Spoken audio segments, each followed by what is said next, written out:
Hi, Lyte. Good morning. How are you? I do good. What's going on? What is GND? Guns and daisies. Daisies. Yeah, guns and daisies. Okay. My boy's clothing line. Oh, okay. Yeah. Sweet. How are you doing? I am well, man. You know, God is good. Yes, it is. Yes. Yes, it is. First studio album in how many years? They keep saying 11, but it feels like yesterday. You really? Yeah. Why so?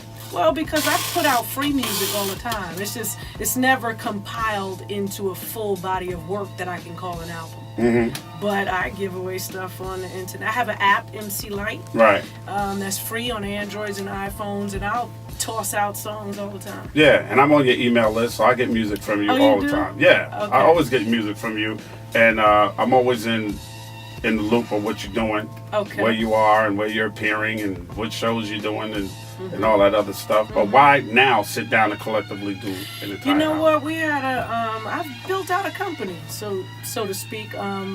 Russell Simmons gave me Lynn Richardson. You know, he told me that this is the woman that could help me take this to the next level. And so we sat down in one of our corporate meetings with our staff, and everybody said, "You need to do an album." And I was like, really? You know, I have finally like settled in with, I don't have to do music. Like, I had built everything on doing music.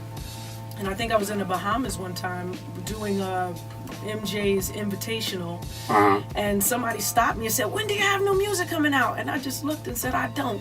It was such a relief. It was like, you know, trying to keep up. When's the new music?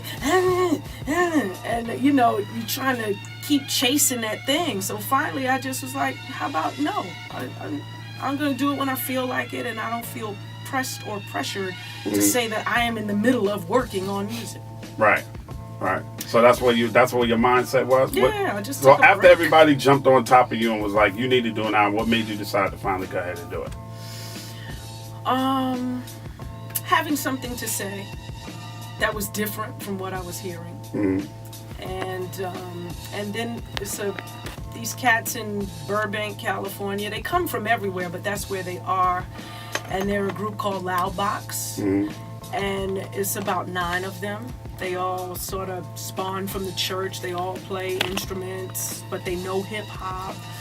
And it just was refreshing to be amongst the younger cats that also had respect for me. Right. And also had respect for what I've done in the game and what I continue to do regardless of music. Right. And so it just was a good feeling with them. So y'all connected, and you said, "You know what? I'm gonna do this. Yeah, I'm gonna do a light album." What's the name of this album? Wanted. Okay. But actually, this the gentleman that took me over there, Michael Bearden, was Michael Jackson's MD. Okay. As a matter of fact, he was set to go on tour with him, you know, prior to us losing him. However, he took me over there, and while we were sitting there, they all just got on an instrument, and you know, they just started playing. It wasn't like one of those producers, "Here's your beat, put something on there, see you later." Right. It was like, let's really work on this as a song, like just as Quincy Jones does when he walks into a studio and he says, "I need George Benson to do the, Right. you know, the." Give me Jerry Hay to arrange my horns. There you go. Right. Give me So- George Benson to play guitar on this. I can hear George on this. Right. I can hear. Give me some strings, and I know what strings, what people I want. Give me the Brothers Johnson on bass. Bring Herbie Hancock. Yeah, in bring in here Herbie from, Hancock. You know. Right.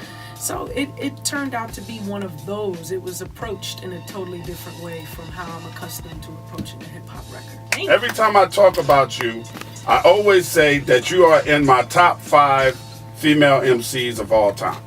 Well, Top 5. That's good. I don't know which one of y'all, 1 or 2, or y'all can interchange you and Lauryn Hill. But y'all my Okay. the top dogs on top of everything. And I always did like to tell people that when you first came out, we didn't know you were a girl. Yeah, I know. You took, it was a Chuck lot. Chill Out said he thought I was a little boy. You had a lot of that. Yeah. Because we didn't know. We just thought you were dope. We didn't know you were a boy or a girl. Right. We didn't. We were just like, whoever this Lyte person is just so fucking dope. Like you got here MC Lyte. You got here MC Lyte. You got here MC Lyte. And then I think when we heard Cram to Understand You, then we kind of figured it out. Okay. Because Cram, Sam was a boy. But what happened? What happened to you in your life that you said, I'm gonna be an MC? Oh, Salt and Pepper. Salt and Pepper was before you? What? Yes. I always thought you influenced Salt and Pepper. I didn't think it was the other way around. No. Showstoppers came in 82. Okay. And I didn't come till 87. Really? Yeah.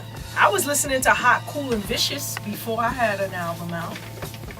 Really? Yeah. Well, damn, I got my dates mixed up. I take your man whenever I feel Well, like is that not the most disrespectful hip-hop record between two females you've ever heard? Can I tell you? They meant it. Yeah. Whenever I feel like That's it. It's not a better, it's a damn promise. Ain't a threat or a, what is it? A threat or a bet. It's a damn promise from me to you. Your sex life's through. And if you get another lover, I'll take him too. I was like, every time I hear that song, I was like, that is so disrespectful. Right? Yeah. Oh my God. So Salt and Pepper were a heavy influence on you. Yeah, absolutely. I mean, I had heard, Shy Rock from the Funky 4 Plus One More. Mm-hmm. And then I just was enveloped in the message, just that story. Right. And I think that's what kind of catapulted me to want to tell stories in rhymes. Right. And then once I heard Salt and Pepper, I was like, okay, I got to get ready. And then, Full Force's dad, George Lucian, would come over to my house every Saturday and practice with me and, get my voice strong. And so by the time I got to First Priority Music, it was like, damn, she's ready. Wow. Yeah. Wow. Yeah. So Full Force, wow, what a reach Full Force has, huh? So then Dad would come and practice with you? Yeah. Was there anybody around you that was doing it? Did you go around the guys and was like, listen, I got rhymes? Well, were you in school banging on the table with rhyming? Absolutely. In junior high school, PS 219, I was banging on desk at lunchtime with a guy named Eric, who happened to be one of the rappers in the group Alliance. Okay. And they were already signed to First Party Music, so he called me and said, hey, you want to come down, it's Staten Island, we need to go. They looking for a female MC. And so we went in the dead of the winter. Oh my God, it was so cold. But we got on the ferry, and then on the other side, Milk was sitting there in a busted up Monte Carlo. We got in and went to the house, and they had the studio set up in the basement with all 4 tracks. Wow. To that Tascam. And I had my book of rhymes. And so I just started, saying stuff. And then he started making beats. And literally, I think I Crammed to Understand You was made the first night I met them. Wow. Yeah. Wow. And they put it out. Yeah. You didn't care about signing bonus? Don't give me, just put a record out. No. We went through the paperwork. We did go through the paperwork, but, at the time I was working in co-op. I was going to school one week, work one week, and I was actually working at the World Trade Center at Bear Stearns. Okay. And so at Bear Stearns, there were a lot of, intelligent older folks. So I asked one of them to look at the contract. And because I didn't have money for an attorney, so he looked at the contract and he took a while with it, and he got back to me. He said, well, they're just going to own 50% of your publishing. Right. And I was like, well, is that good or bad? He said, well, do you have anything else? And I was like, no. So, it just so happens that's what everybody looks for in the beginning. You got to pay your dues. Right. Until you can say no, you don't get shit now. I mean, excuse me, you don't get nothing. No, this is uncensored radio. You can say what you want to say.